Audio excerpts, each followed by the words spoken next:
Hello, David. Hello, how are you, Rabbi? Welcome back. Thank you. How are you doing? Fine. Baruch Hashem. And you and Rochel? Oh, well, thank God. Rachel's not back yet. She's still helping with the baby. Oh, okay. How's the family and the baby, everyone? Baruch Hashem, all well. Good, good, good.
Rita, are you taking them?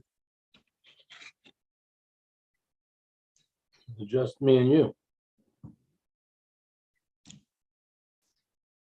Mark has joined. I think the others will soon be with us. How come I can't Read. see?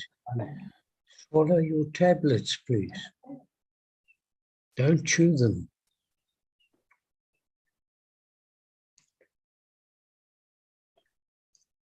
Hello, Mark. All right, but you have a nice time in Cape Town? A month Okay. in Cape Town. I never spent a whole month in Cape Town in my life. Well, you had a simcha. Mazel tov, mazel tov. Thank you, thank you.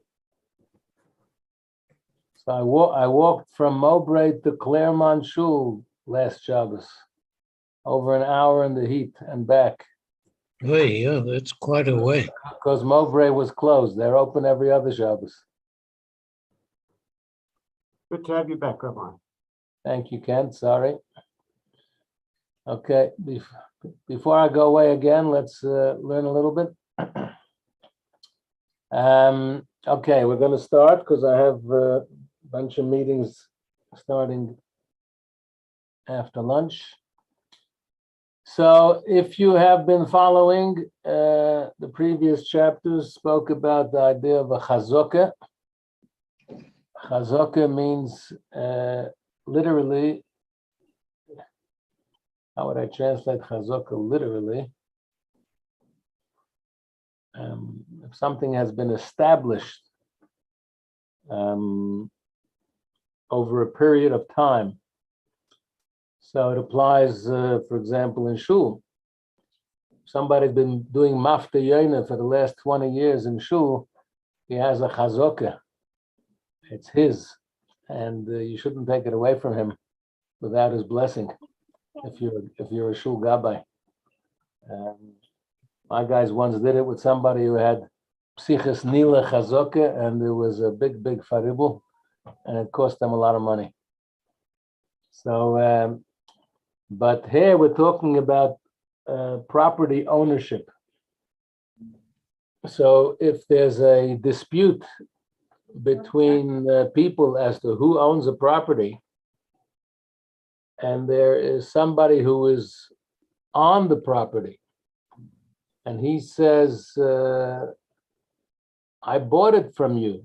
It used to be yours, but I bought it from you.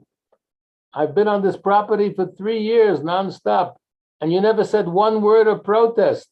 That's a proof that I'm the owner now. You would not have allowed me to be here for 3 full years without disputing it. The fact that I've been here for 3 full years and you never said one word, you never said boo, proves that I am the rightful owner. So the halacha recognizes that concept of a chazokah, and it's actually relevant today. I don't know about Cape Town, but in Johannesburg, there's a big problem with squatters. In many parts of South Africa, that people take over land, especially if a building is vacant or in disrepair or just empty land. You have squatters who come in and set up shop there. There's I've never seen so many homeless people in Cape Town as I did this time. So it's starting to look like Los Angeles, Cape Town. Anyway, so it is a principle in halacha that a chazokah, that you've been on the premises for 3 years without any protest from the one who claims that it's his property. If it was yours, you wouldn't be shtum for 3 years. So the fact that you never said anything for 3 years is a powerful, logical proof that in fact you are no longer the owner, even if you once were, but you gave it away or you sold it to me, etc. So that's the principle of chazokah. Today, we will discuss many details of the principles of chazokah. So it's quite a long chapter, 20 halachas. So I'm going to have to move quickly because, as I say, I've got the meeting starting just now. So the 3 years mentioned in the previous chapter have to be from day to day, meaning a full 3 years. 1 day is missing, you have not established your claim. They can kick out the squatters. When does this apply? With regard to landed property that produces benefit at all times: houses, courtyards, cisterns, pit storage cavity stores, inns, bathhouses, dovecotes, olive presses, fields that are continually irrigated and hence can be used for sowing and planting gardens and orchards, and even servants, human beings. In the olden days, slavery was a reality. Servants who go on their own initiative, as we've explained. Now, different rules apply with regard to a field that is watered only from rain and a grove of trees. The 3 years there are not calculated from day to day. Rather, how do you calculate it? If a person worked the land for 3 years or 3 seasons, a season becomes like a year. So if he partakes of 3 harvests, he did 3 harvests from one type of produce, it's as if 3 years. So if there was a date grove and he harvested 3 times, or a grape orchard or olive grove 3 times, that establishes a claim of ownership. Even if the trees were planted one after the other and there was not enough space left between them, although ultimately they would dry and have to be uprooted, the person derived benefit from them for 3 harvests, he has established a claim of ownership. So even if it's not the greatest farming system, because you'll kill the land the way you've done it, but the fact is that you did 3 harvests, that is good enough. Again, because if the other guy who's arguing that it's his field saw these things going on and never said anything, that proves that it's really not his. 2, if a person brings witnesses who testify that he dwelled in this courtyard or property for 3 years, or he rented it out to someone else, he sublet it for 3 years, if he has witnesses, that establishes a claim. Now, you can't just come and say, I've been here 3 years. You got to prove it. If the owner of the courtyard, meaning the previous owner, he once for sure was the owner, now we're arguing whether he's still the owner or not.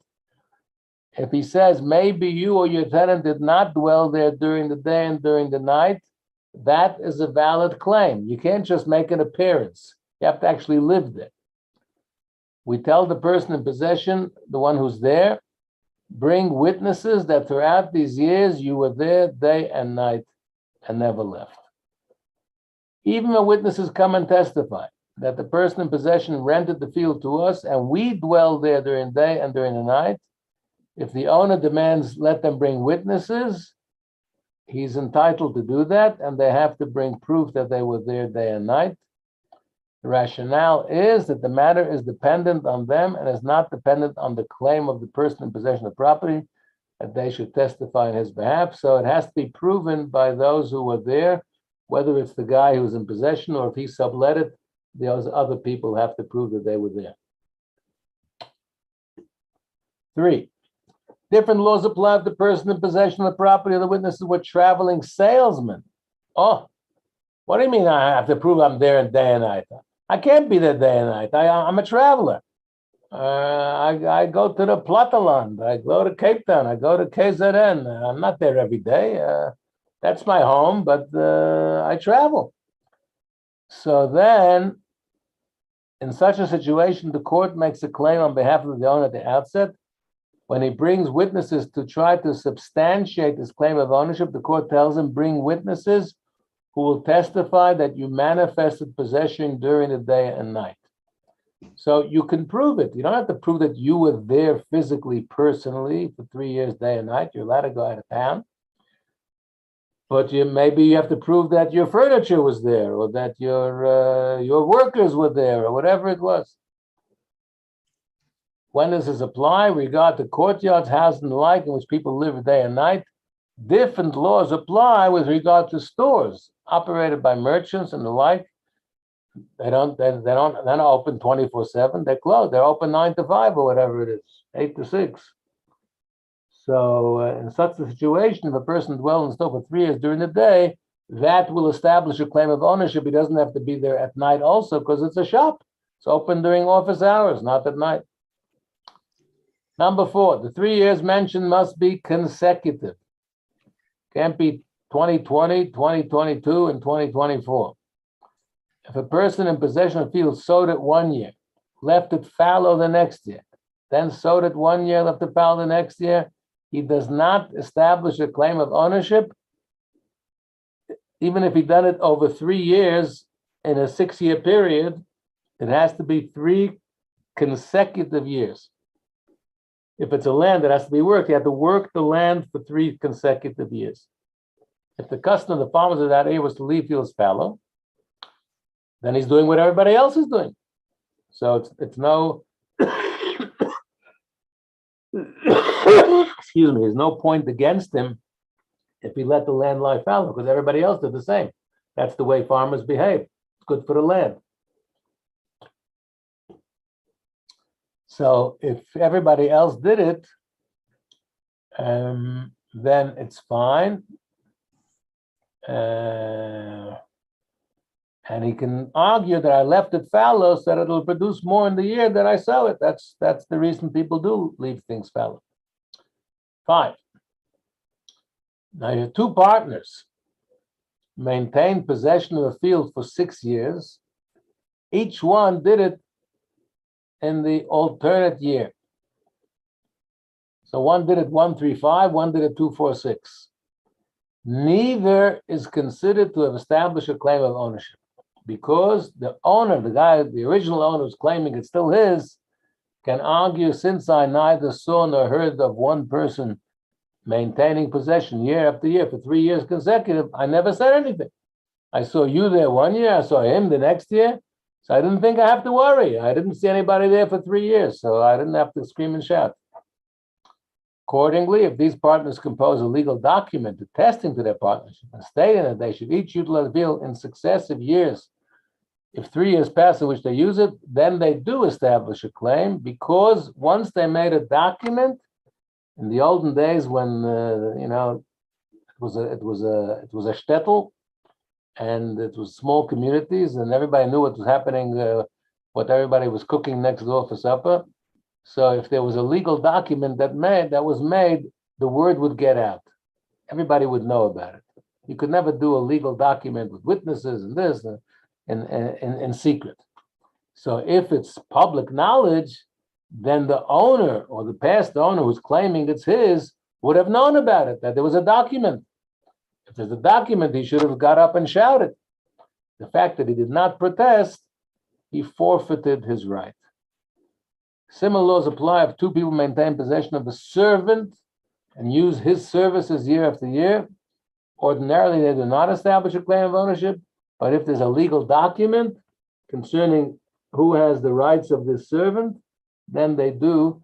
And the fact that the original owner, or the original, shall we call him the original boss, did not say anything, that proves that it's not really his.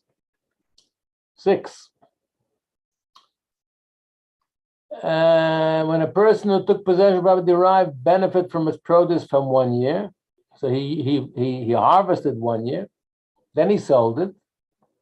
The new purchaser derived benefit for 1 year, then he sold it, and then the third guy, a second purchaser, derived benefit for a 3rd year. If they sold it to each other with the deed of sale, then all these 3 years of 3 different guys working the land will combine, and it's a chazokah, because the previous owner did not protest. Why? Because there was a contract made and he would have heard about it.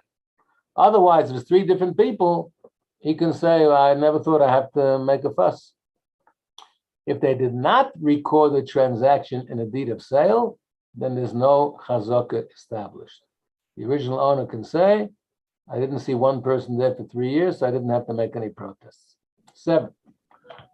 What if when you have family members, a father derived benefit from a property for 1 year, then his son, father gave it to the son to use the next year, next 2 years.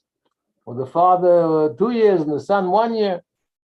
Because it's one family, it's like one claim of ownership, father and son, it does establish a chazokah. And the owner should have been worried because he sees it's a father and son.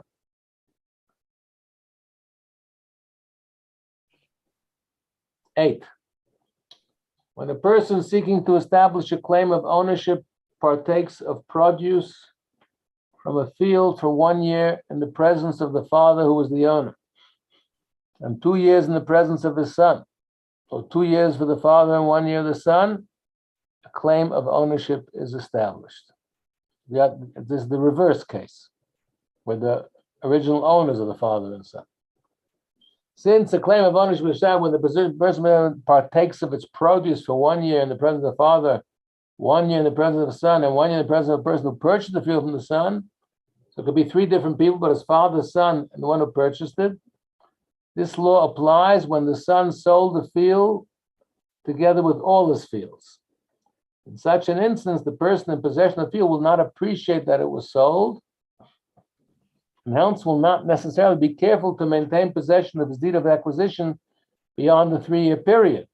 If, however, the son sold the field as a discrete entity, meaning as a single entity, the property is expropriated and given to the purchaser, for there can be no greater protest against the squatter's possession than this.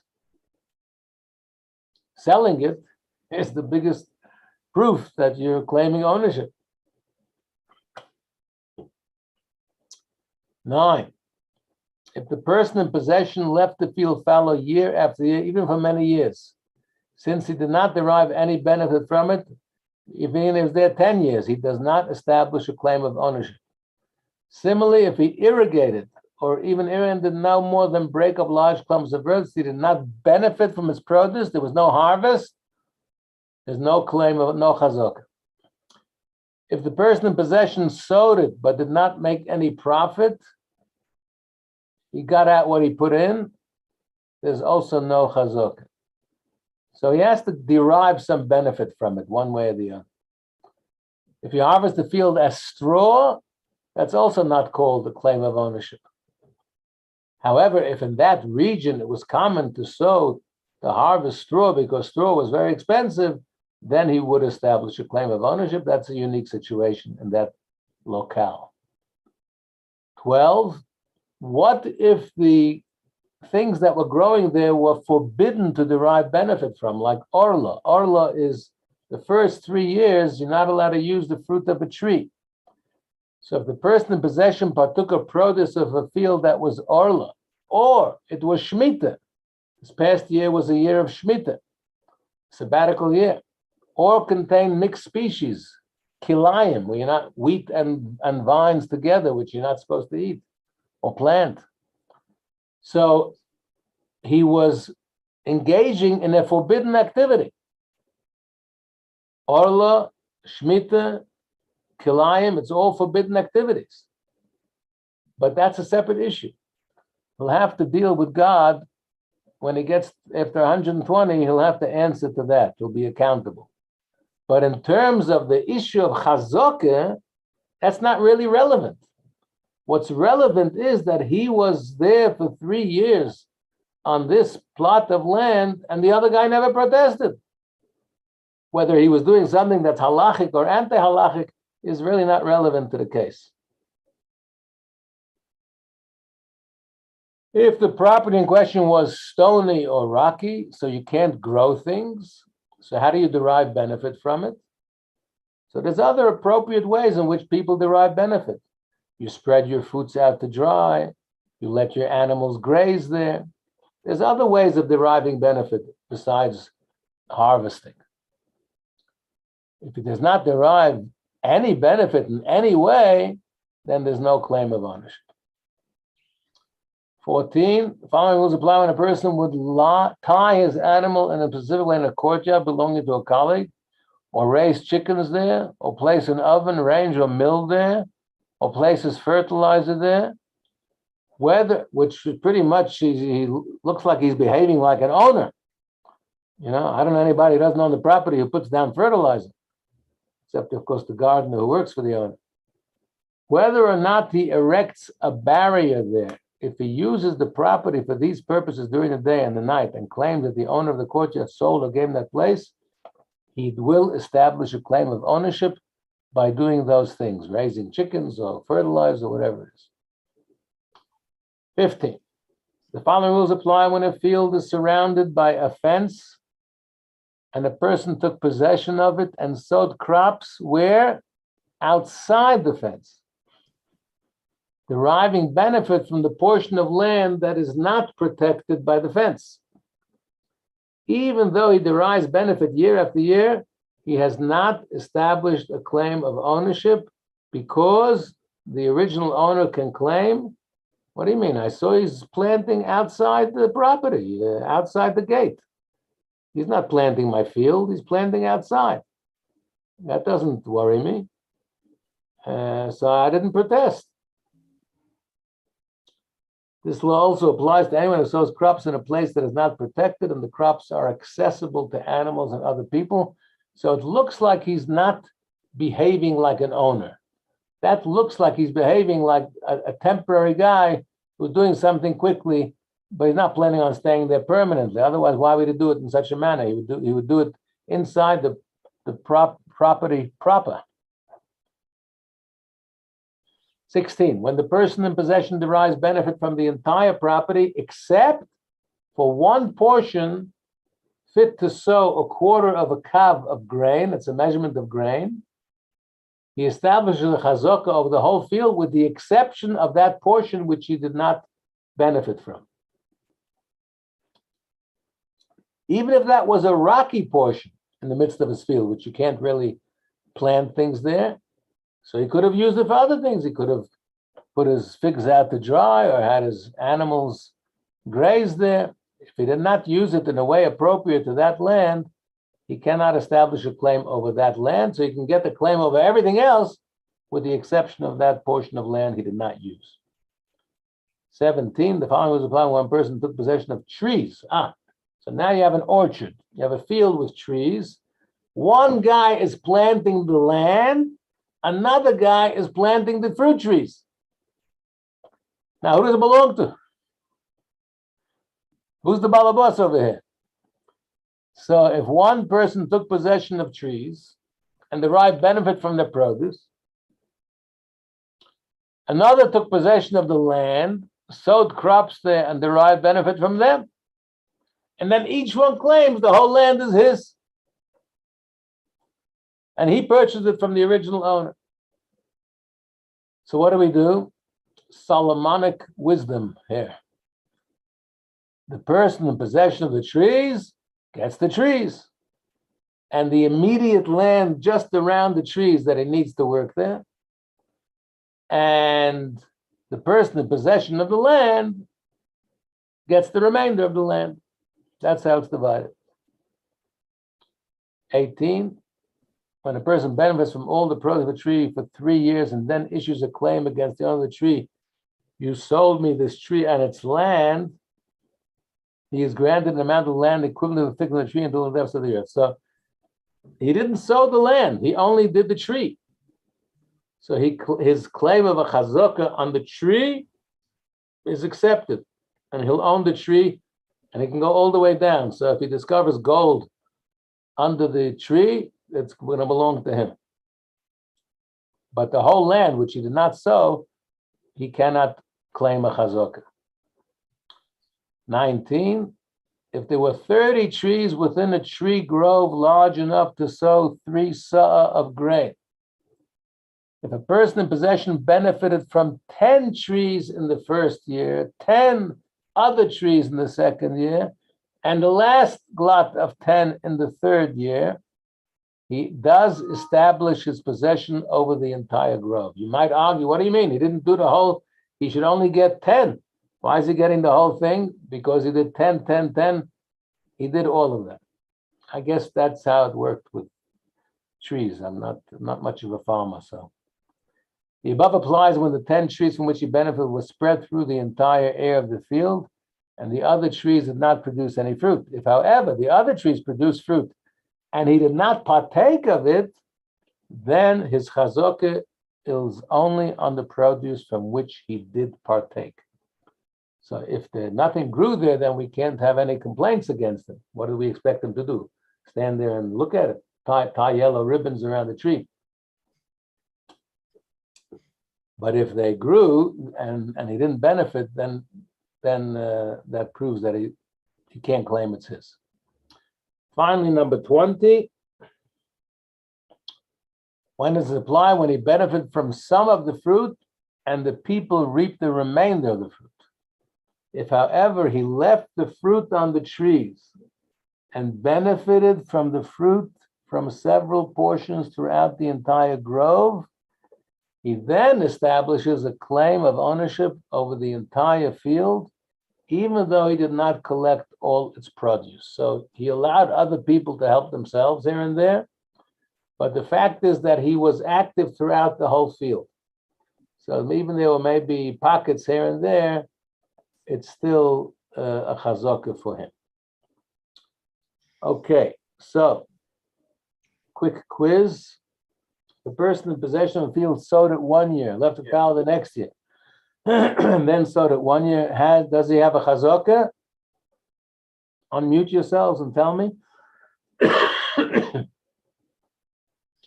Yes, no, maybe so. Number one. I'm afraid not. Oi. 2 or 3.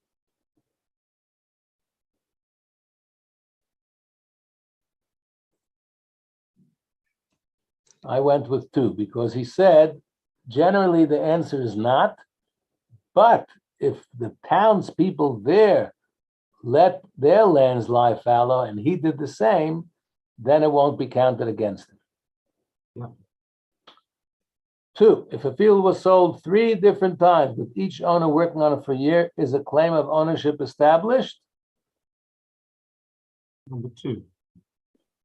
Number 2 with a deed of sale. Yeah. The answer is yes. Why deed of sale? We explained, because if it's 3 different people, the owner might think he has nothing to worry about. Why should he go protesting? But if there was a deed of sale, then the word for sure got out and he should have protested. Father and son work on a field in different years. Do they establish a claim of ownership together? Yes or no? Yes. Yes. Yeah. Father and son are one entity. The person worked on a field, but he did not make a profit from it, meaning he didn't really derive any benefit. He just got what he put in. Has he established a chazaka? No. No. Correct. No. Thank you very much. Well done. Thanks, Rabbi. Okay, guys. Thanks, Rabbi. Thanks, Good, Rabbi. good to be back, and I hope you're nice to see you still carrying on. So shkech to all of you, and please God, we'll see you next. Shavua Tov. Bye. Thanks. Bye.